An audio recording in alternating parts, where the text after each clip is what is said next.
HUF का नाम आप सबने सुना होगा। एचयूएफ का मतलब होता है हिंदू अनडिवाइडेड फैमिली या हिंदू अविभाजित परिवार। इसे शुरू कैसे कर सकते हैं?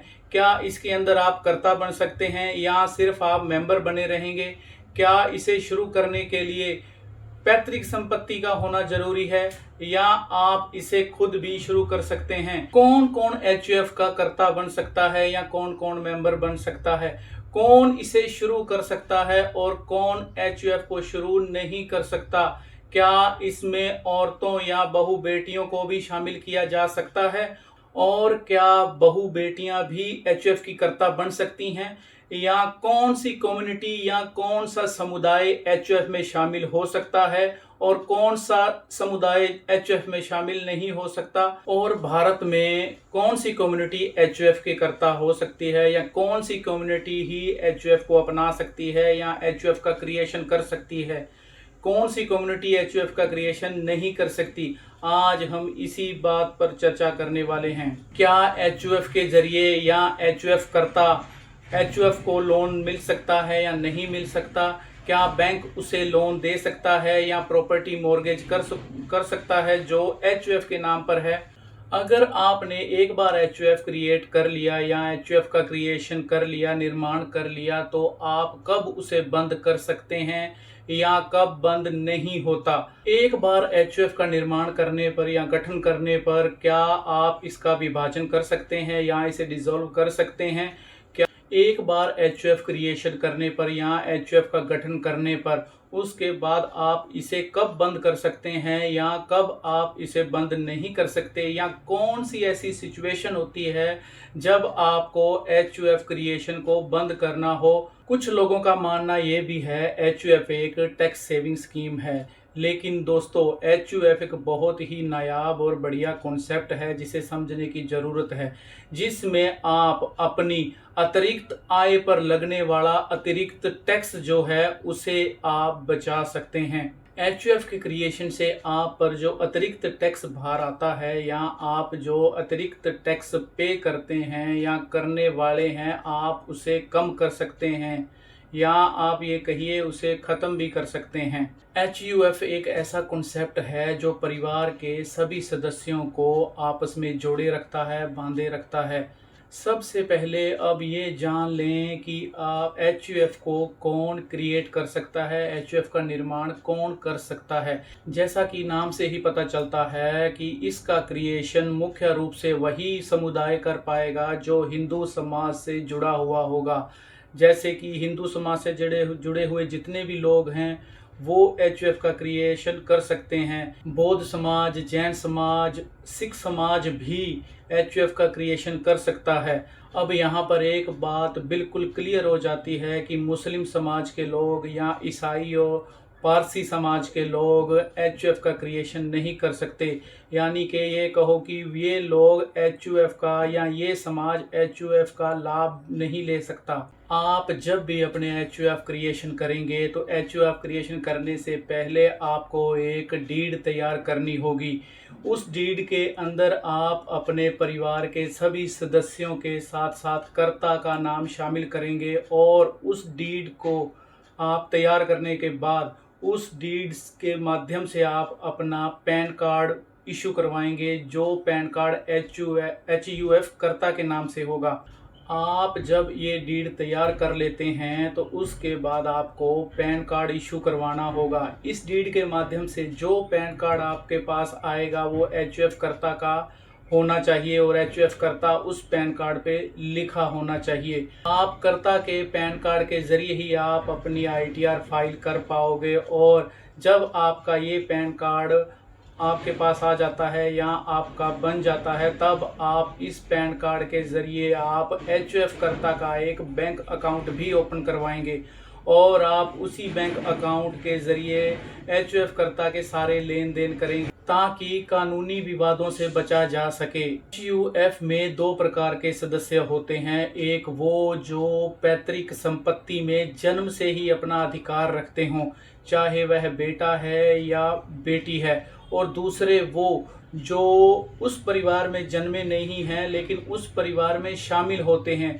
उस परिवार में ज़्यादातर शामिल होने वाले सदस्य जो है वो महिलाएं ही होती हैं, जो कि पत्नी के रूप में उस परिवार में शामिल होती हैं।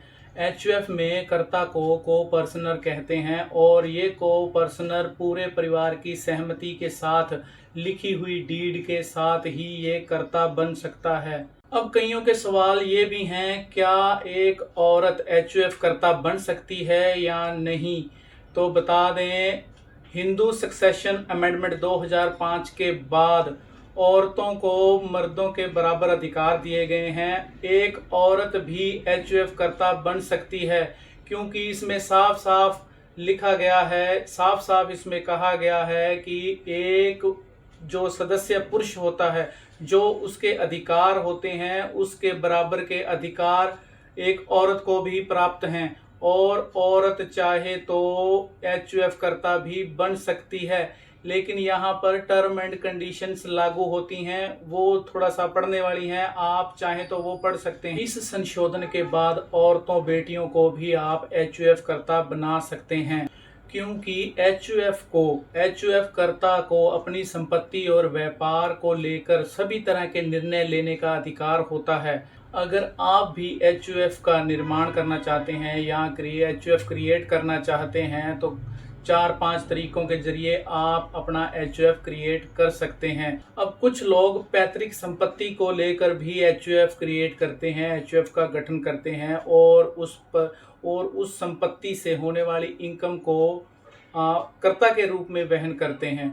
लेकिन जिनके पास पैतृक संपत्ति नहीं है वो भी अपना एचयूएफ क्रिएट कर सकते हैं, एचयूएफ के कर्ता बन सकते हैं। एचयूएफ के क्रिएशन के लिए पारिवारिक संपत्ति या पैतृक संपत्ति की जरूरत नहीं है, आवश्यकता नहीं है। आप वसीयत या विल के माध्यम से भी एचयूएफ क्रिएट कर सकते हैं। बस ध्यान देने वाली बात ये है, उस विल के अंदर साफ साफ लिखा होना चाहिए कि ये जो विल है, जो संपत्ति है इस विल के अंदर, वो सिर्फ एचयूएफ कर्ता के लिए है और एचयूएफ कर्ता का नाम उसमें साफ साफ दर्ज होना चाहिए, ताकि इसमें कोई कानूनी विवाद पैदा ना हो। ये जरूरी नहीं है कि ये विल जो आपको दी गई है या आपके पक्ष में की गई है, ये आपके किसी रिश्तेदार द्वारा ही ये दी गई हो या की गई हो। कोई बाहरी व्यक्ति भी आपको वसीयत कर सकता है और आप उस वसीयत से एचयूएफ क्रिएट कर सकते हैं। आप लोन या गिफ्ट के जरिए से भी एचयूएफ क्रिएट कर सकते हैं। ध्यान देने वाली बात यह है कि जब भी आप लोन लें या गिफ्ट लें तो आपके पास उसके सारे वैलिड डॉक्यूमेंट्स, सही दस्तावेज आपके पास होने चाहिए। अगर आपके पास वैलिड डॉक्यूमेंट या सही दस्तावेज नहीं है तो आप कानूनी विवादों के शिकार हो सकते हैं। इन विवादों से बचने के लिए आपके पास वैलिड डॉक्यूमेंट होना बहुत ज़रूरी है। अगर आपके पास पैतृक कृषि भूमि या एग्रीकल्चर लैंड भी है तो आप अपना एचयूएफ क्रिएट कर सकते हैं, क्योंकि उस एग्रीकल्चर लैंड से होने वाली इनकम या कृषि भूमि से होने वाली इनकम आपकी खुद की नहीं, संयुक्त परिवार की इनकम मानी जाती है। अगर आप चाहें तो आप अपना एग्रीकल्चर लैंड के माध्यम से जो आपकी पारिवारिक और पैतृक संपत्ति है उसके माध्यम से भी आप अपना एचयूएफ क्रिएट कर सकते हैं, एचयूएफ का गठन कर सकते हैं। अगर आपके पिता के नाम से कोई बड़ी एचयूएफ है, उसका पूरा बंटवारा करने के बाद आप अपने नाम से छोटी एचयूएफ क्रिएट कर सकते हो और इस बंटवारे के बाद जो संपत्ति आपको प्राप्त होती है वो एचयूएफ की मानी जाएगी, न कि आपकी खुद की। उस संपत्ति से जो भी आय आपको आती है या जो भी इनकम आपको होती है, आप एचयूएफ कर्ता की आईटीआर में शो करेंगे। अब सवाल ये भी है कि एचयूएफ क्रिएट होने के बाद एचयूएफ कर्ता की जो संपत्ति होगी, क्या उस पर लोन लिया जा सकता है या नहीं? कानूनी रूप से आप एचयूएफ कर्ता की संपत्ति पर लोन ले सकते हैं, इस पर कोई पाबंदी नहीं है। लेकिन बैंक कई बार लोन नहीं देता, वो एतराज करता है। बैंक एचयूएफ कर्ता की संपत्ति पर मॉर्गेज लोन नहीं देते, संकोच करते हैं लोन देने में। कानूनन रूप से एचयूएफ की संपत्ति पर लोन लेने के लिए कोई भी प्रतिबंध नहीं है। अगर बैंक राजी हो जाता है लोन देने के लिए तो वो आप लोन ले सकते हो।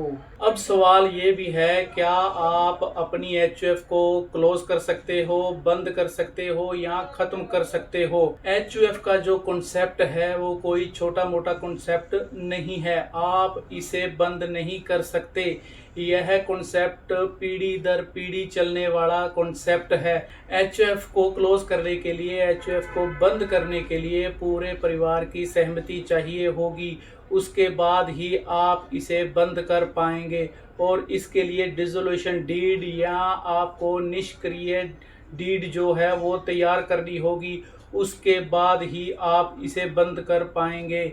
आपको यह जानकारी कैसी लगी मुझे आप कमेंट बॉक्स में कमेंट करके बताएं। और एचयूएफ को लेकर अगर आपका कोई किसी भी तरह का कोई भी सवाल है या आपकी कोई क्वेरी है तो कमेंट बॉक्स में आप मेरे से पूछ सकते हैं। दोस्तों, आपके पास मैं इस तरह की और भी जानकारियां पहुंचाता रहूं, उसके लिए मेरे चैनल को सब्सक्राइब करें, शेयर करें, लाइक करें।